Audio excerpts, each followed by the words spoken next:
What's up, friends? It's been a while. It has been a long, long time. And I thought this would be a great place, as good a place as any, to check in. I basically just set a timer for 10 minutes, and when it goes off, I'm done. And so I'm just gonna try to be as vulnerable and real. Whatever comes to my mind comes out, as I'm here in literally one of my favorite places on earth. That's not hyperbolic. I was here 7.5 years ago. I am at Antelope Island State Park, just outside of Salt Lake City. And if you look at this map, I am as far down as you can drive, right here. Just drove past herds of buffalo on this gravel road. I don't love this place just for the buffalo, but the buffalo is like the cherry on top.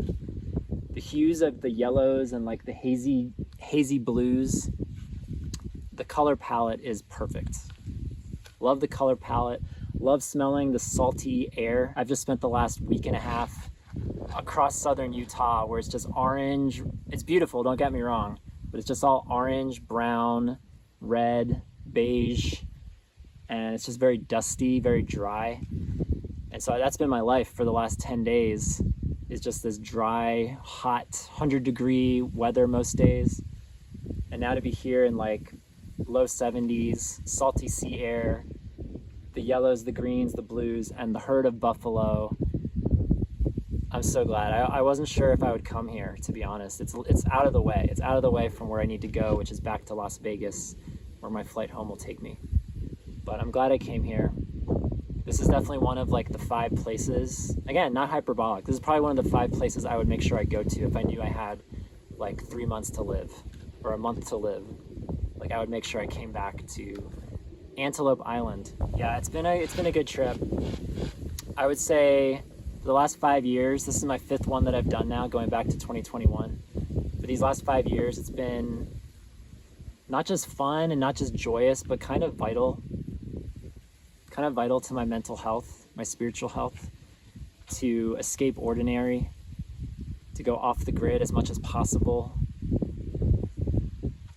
and just kind of disappear. I didn't bring my laptop this trip. I deactivated so many apps on my phone. No TikTok, no YouTube. I left my work email up, but I haven't been checking it religiously. I've only been checking it to see if new people are joining our membership, joining our community with your other family. But other than that, I haven't been working, not hosting Zoom calls, not producing blogs or podcasts.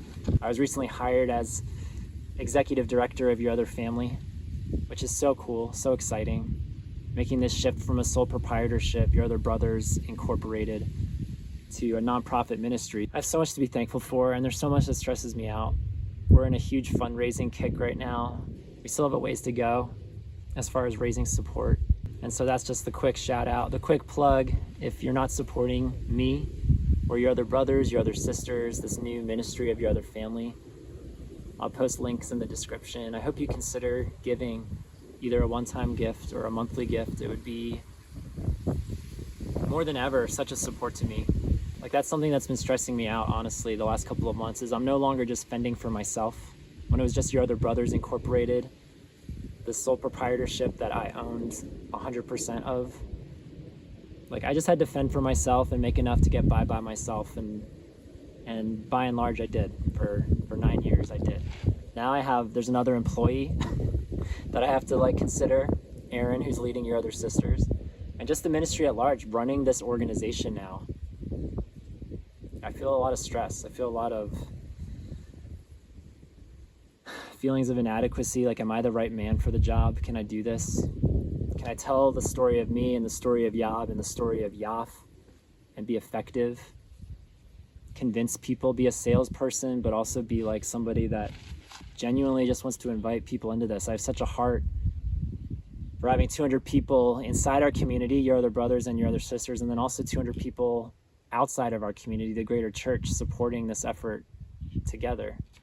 I don't know what the numbers are off the top of my head right now, but I know we're a long way away from that reality. And so that's hard. I wonder what the journey will be getting to 100% fully funded. And beyond organizations, I think the big thing on my mind right now is just escaping distraction, escaping addiction,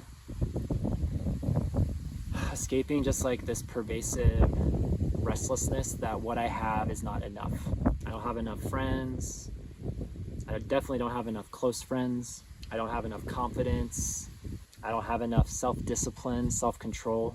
I don't have enough gratitude. And like getting away, removing all of the apps, all of the distractions, all of the websites that I should or shouldn't be on for extended amounts of time, like that has been, I was gonna say that has been so hard, but it hasn't. It's been so easy. I haven't been tempted once on this trip to re-download an app.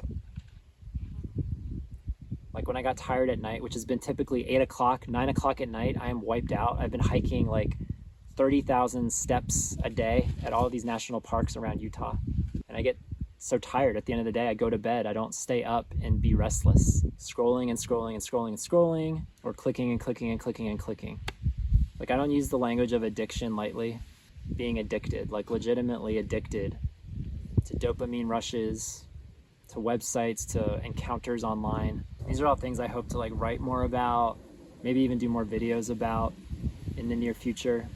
That's the thing, like all the creativity that used to be going into making videos, doing other side projects, writing books. I feel like so much of that has been zapped the last couple of years from addiction, from addictive behaviors, and also from just a lot of work. Creating a nonprofit has been a lot of work. Good work, but a lot of work. It's my hope, but it's also my fear that I am able to go back home and like stay in this headspace where I'm not distracted. I can just like be inspired, do inspiring things, be creative, and not feel sucked into a vortex of my addiction and distraction. Yeah, it's the beauty and the sadness of trips like this is that they can't last forever. I can't live on the road forever like I did previously, multiple times actually.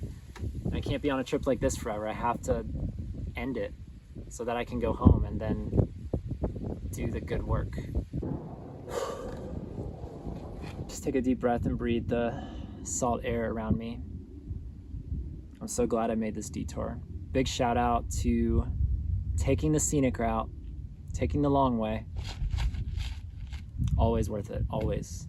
I hope I see you again. I hope you see me again. I hope it goes both ways. And if anything I've said resonates with you, addictive behaviors, distraction, restlessness, well, friend, you are not alone. And I hope these rambling thoughts from the southern tip of Antelope Island land with you in even a minute way. Enjoy now this footage of buffalo here at Antelope Island. Shout out to Antelope Island. Make a trip here if you've never been. I don't think you'll be disappointed.